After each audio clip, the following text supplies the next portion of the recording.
Jesus Christ, when I go out with you, I'll never understand. Damn.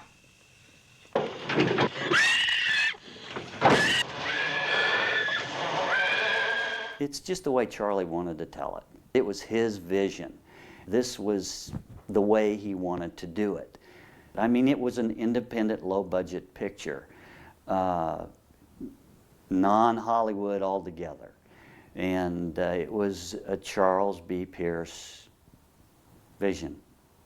And he wanted to get it on film. And he did.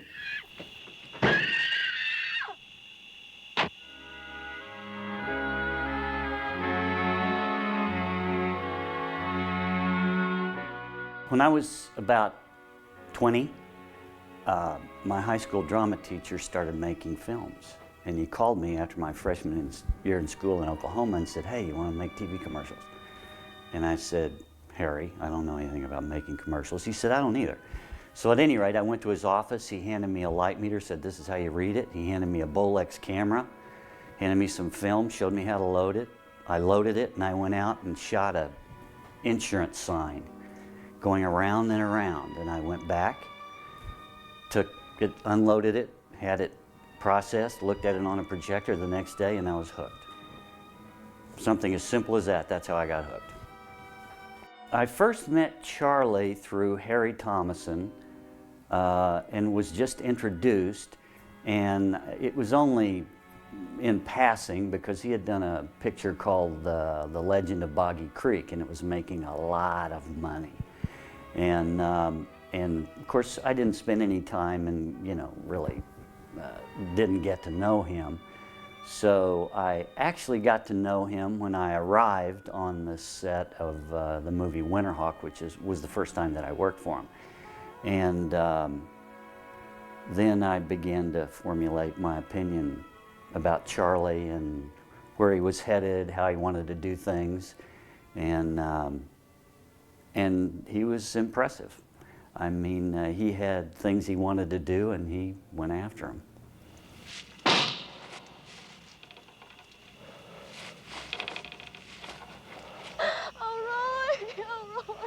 The story about the Phantom Killer in Texarkana, to this day, if you find someone that is still around, they get the chills when you bring up what occurred then.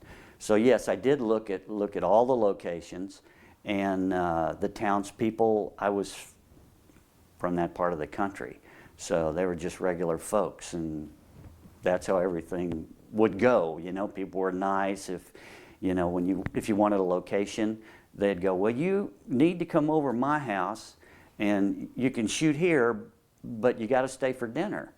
And charging for things. I mean, when we shot downtown, Texarkana was basically empty. The train station, the train only just went by and stopped for a tenth of a second, you know, when the train went by the train station. So that's what we used for a lot of our locations, and was very, very simple. That's him. That's him.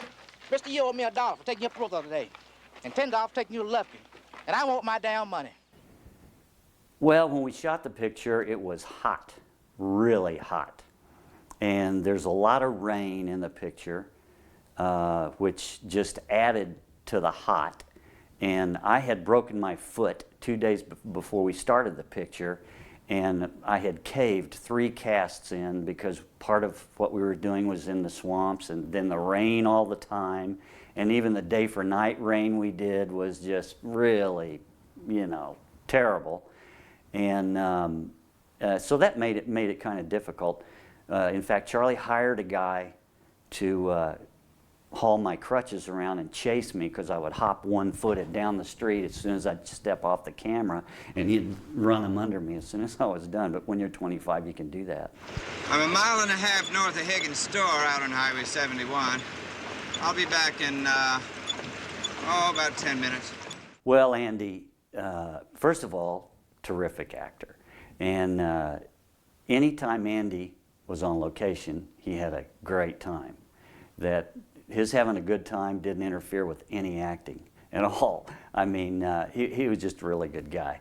Ben Johnson, Ben was from Oklahoma, and I'm from Oklahoma, and I guess we were brought up similarly.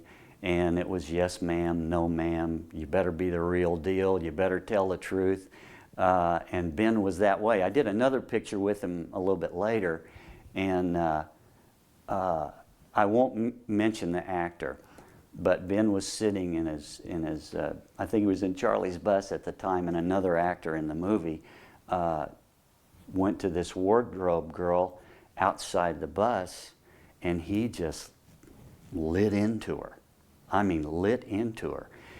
And Ben saw all this, and Ben got up off the bus, walked off the bus over to the actor and picked him up off the ground. He goes, if I ever see you talk to a lady like this again, you will not talk anymore. And sat him down and walked back on the bus. That was the kind of guy Ben was. He was the real deal. What you got was Ben, and Ben was good. Lloyd? Did you break something? Lloyd? When Charlie got ready to do the scene in Town That Dreaded Sundown, you really couldn't picture Mary Ann being shot through the face and crawling through a cornfield after you've gone through these two things, you know what I mean?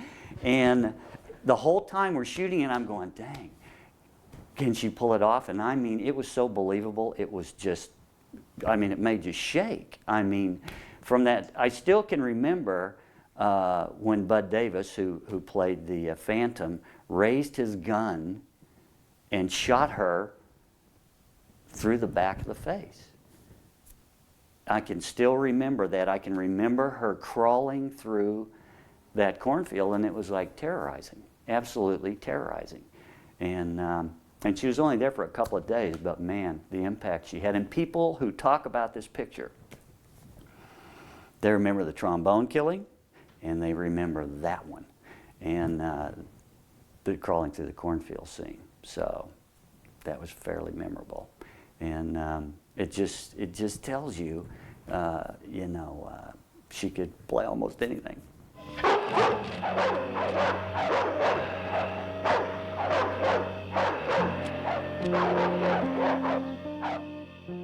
Believe it or not, I think we shot this picture in 4 weeks, and the budget was under $400,000.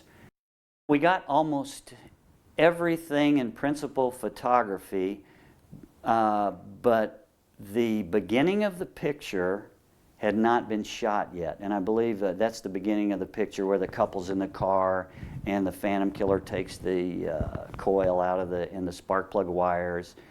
And we actually shot that out in front of Charlie's house in Shreveport, Louisiana. He had a house off in Cross Lake, and he had a little wooded area off to the kind of the east side with that big oak tree in the middle of this wooded area, and we shot that part of the picture right there, and we shot it after the picture was done. Gentlemen, I'm sorry we don't have anything new to report. We're continuing to work around the clock. You know, you get little bits and pieces here and there of what all went on, but nobody really connected anything up. And they know who this person supposedly was, but they really never pinned anything on them to this day. And in fact, on the one sheet, I think Charlie, and I don't know if it's still there, but Charlie put on the one sheet, and he still walks the streets of Texarkana today.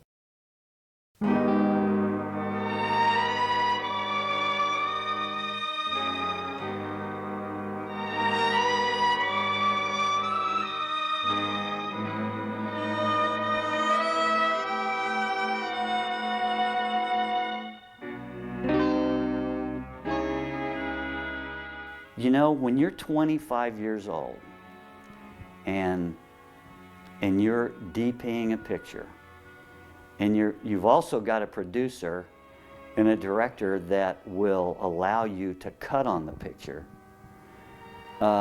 when you get to the end of it and you look back at it, absolutely you're going to be happy with it. Absolutely. There's no barometer. You don't really have a gauge except for Hollywood movies. I do to this day in everything that I do.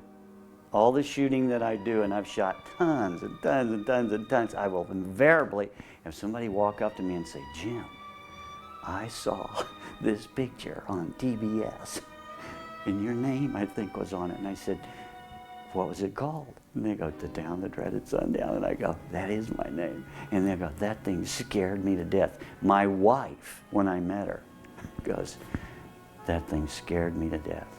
And when I introduced her to Bud Davis, the stuntman who played the Phantom, very timid. She sort of backed up before she shook his hand.